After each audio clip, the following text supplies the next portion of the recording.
یوم عاشور یعنی 10 محرم تاریخ اسلام کا وہ سیاہ ترین دن ہے جس دن نواسر رسول صلی اللہ علیہ وآلہ وسلم حضرت امام حسین علیہ السلام کو میدان کربلا میں بے دردی سے شہید کر دیا گیا۔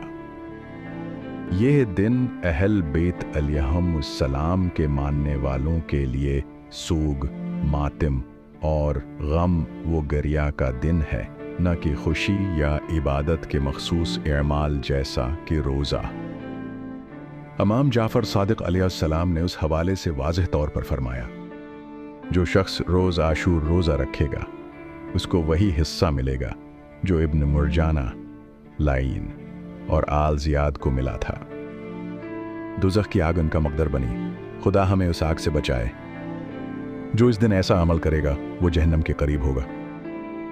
اس حدیث سے واضح ہوتا ہے کہ روزے عاشور کو روزہ رکھنا اہل بیت علیہم السلام کے غم میں شریک ہونے کے جذبے کے خلاف ہے۔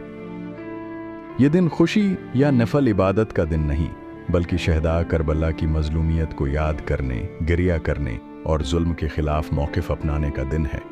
یا اللہ، آج کے دن ہم تیرے در پر تیری سب سے مظلوم مخلوق حسین ابن علی کے غم میں بیٹھے ہیں۔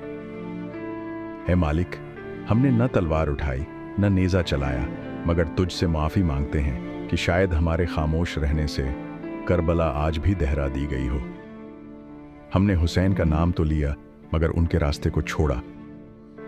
ہم نے ان کی عزاداری تو کی مگر ان کی غیرت کو نہ اپنایا۔ اے پروردگار، جس طرح تو نے موسی کو دریا سے بچایا، ابراہیم کو آگ سے نکالا اور یونس کو مچھلی کے پیٹ سے رہائی دی، ویسے ہی ہمیں غفلت کے اندھیرے سے نکال دے۔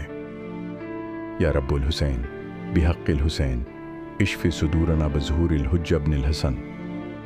اے حسین کے رب، حسین کے واسطے ہمیں سکون عطا فرما اور ہمارے دلوں کا علاج امام زمانہ کے ظہور سے کر دے۔